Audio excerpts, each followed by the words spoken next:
The king of high-ticket sales, world's highest-paid consultant, media celebrity, multi-millionaire entrepreneur, acclaimed TEDx speaker, international best-selling author, Dan Lok.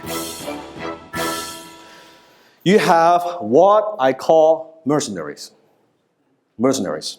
So let's say when you conduct an interview with a potential employee. Now, very often after the interview, you will ask them, do you have any questions for me? Like at the end of the interview, and you ask the potential employee, do you have any questions for me? And they would say, sometimes no. Now, if they're asking questions like, well, do I get overtime, and how do I get a raise, and how many hours do I have to work? They're asking money type questions. How much money can I make? They're mercenaries. It means they work for money. It means they work for money. Nothing wrong with that. If you're hiring mercenaries, like mercenaries are great for sales positions because they're driven by money. So mercenaries, awesome. For sales, let them have it. They are like hungry. They make stuff happen, they close sales. Yeah, good. And the second type of employee is what I call a grunt. A grunt. A grunt is just doing my thing. They want to do the minimum and just get paid, go home. That's about it. Mediocre. So a grunt, if you ask them, do you have any questions for me? They will be asking questions. Well, how many vacations do I get? Do I get holiday pay? Do I how many hours I have to work? And you ask them, well, I kind of don't want part-time. No, I don't want full-time. I just kind of want part-time. It's a grunt. Okay, it's a grunt. And there's a place for grunt in business. I'm not saying everybody is great. But knowing that's a grunt, just by the way they ask you questions. Because you can see that's what drives them. Mercenary is driven by money, greed, right? Grunt is driven by comfort, security. I just want to do enough, bare minimum. And then you have what I call a patriot. A patriot.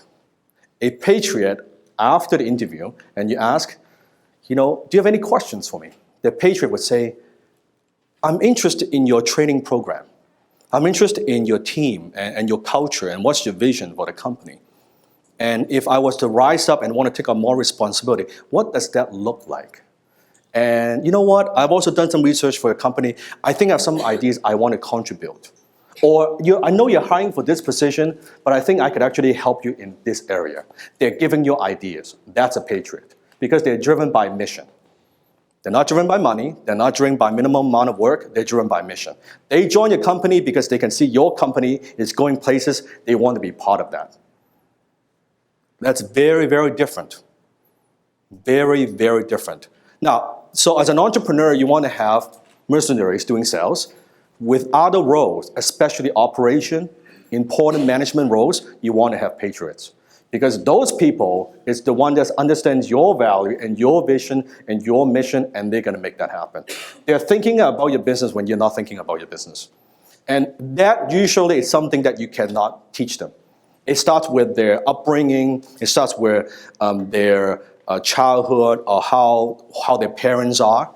Now, my job is not to change them from mercenaries or grunt. How many of you try that? Try to turn a grunt into a patriot. Okay, that shit does not work. Okay, it's a surefire way to drive yourself insane. They're grunt.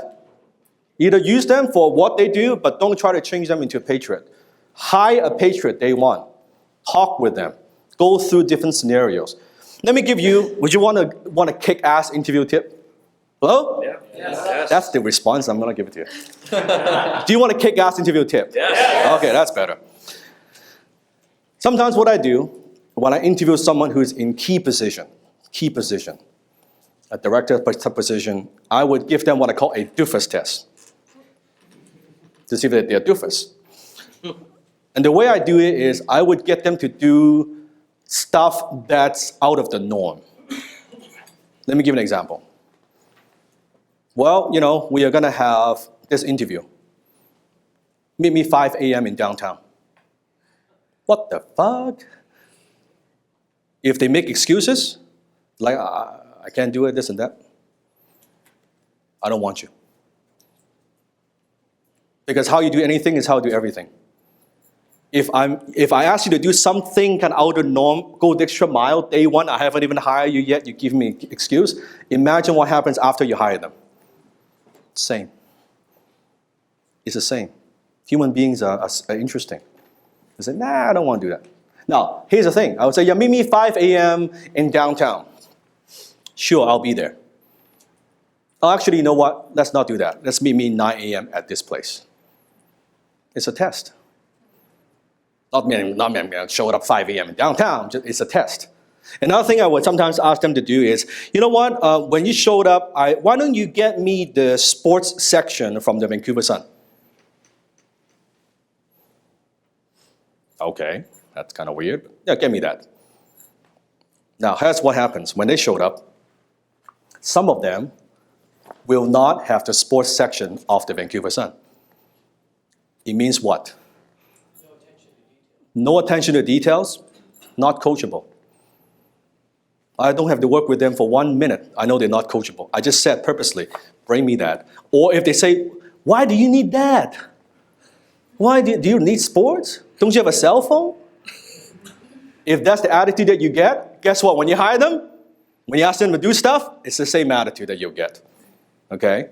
So let's say they showed up and say, hey, you know, then here's the sports section of the Vancouver Sun. Awesome. They're coachable, right? That's not the one you want to hire. Why? Because it means that they only do what they're asked to do. For a key position, I need someone who can think, who would go the extra mile. I don't want you to just do what I asked you to do. I need you to do extra. So if someone shows up, I've had experience. Someone shows up, I'll tell a different scenario. One candidate shows up with the Vancouver Sun sports section, also the province sports section, just in case I might need it. That's interesting. Can you see that person goes the extra mile? Just to cover all the bases. I have another candidate showed up, Vancouver Sun, province. She actually memorized all the scores. She thought I was going to test her. I have another candidate showed up with the sports section and also a summary on an Excel spreadsheet. Isn't that interesting? I didn't ask them to do that. That's what you want to do. You didn't ask them to do that, and they did it. Guess what? When you hire them, when you work together, they'll do the same thing. They will do the same thing. And then when I sit down with them, I'll role play for you. It's really interesting. So I would sit down with the person, and they would bring me, imagine, this is the sports section, yes? Okay, so I've had scenario where I sit over here, and the candidates sit over here, and say, hey, Dan, here's the sports section. I said, great. I said, I put in, please have a seat. I'll be right back. And she was like,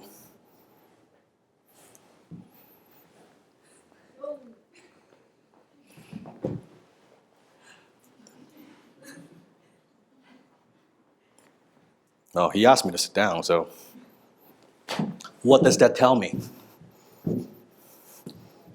She does do what I told her to do, but chances are after I hire her, she would do stuff behind my back when I'm not there. She just did it. This is pretty common sense and say, you know what, that's a newspaper, that's a lousy idea, let me pick it up and put it here. She could have done that, but no, like, hopefully nobody looked. So how you do anything is how you do everything. Through that interview process, there's so many things that I don't have to read the fucking resume. Really, it's not important. I do a few of these first tests, it tells me an awful lot about who they are. I don't care what they say, because there are people who sound very good in interviews. Like they sound like they're awesome, right? You interview them. Why do you think they're so good at interviews? That's all they fucking do. They're not good doing the job, they're good at doing interviews. That's why they sound perfect, they say the right thing and all. You don't want those people. I want people, show me their habits. And I would ask all kinds of questions, and some of them, you know, the typical interview questions, but also a lot of questions. It's like, I said, what kind of ice cream do you like? Ask crazy things like that. And if they're like, green tea, why the hesitation? I just asked a simple question. Like, what are you hiding from me?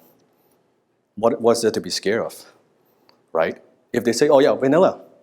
Oh, cool, I like vanilla too. So as I'm talking with them, I'm testing them and asking them questions. This simple interview technique, I'm telling you, if you use it, it'll save you so much money. So much money. Just little test. Is that good? Yes? Yeah. Try it out. Try it out. Ask them to do some trial. You'll be surprised how people behave. And that's why most of them are not cut out to be on your team. You've been watching my videos for some time now, and you might be wondering, Dan, how do I go to the next level? Or how could I be mentored by you? Here's what I want you to do. My very first assignment to see if you qualify. I want you to go to fumoney.com to download a copy of my book. You can't even do that. I cannot be your mentor. The second step is, after you download my book, I want you to read it. And you also get an invitation to register for one of my upcoming webinars. I want you to register and show up for that webinar. During the webinar, I go through all the details of how you can possibly be mentored by me. Go there right now, fumoney.com.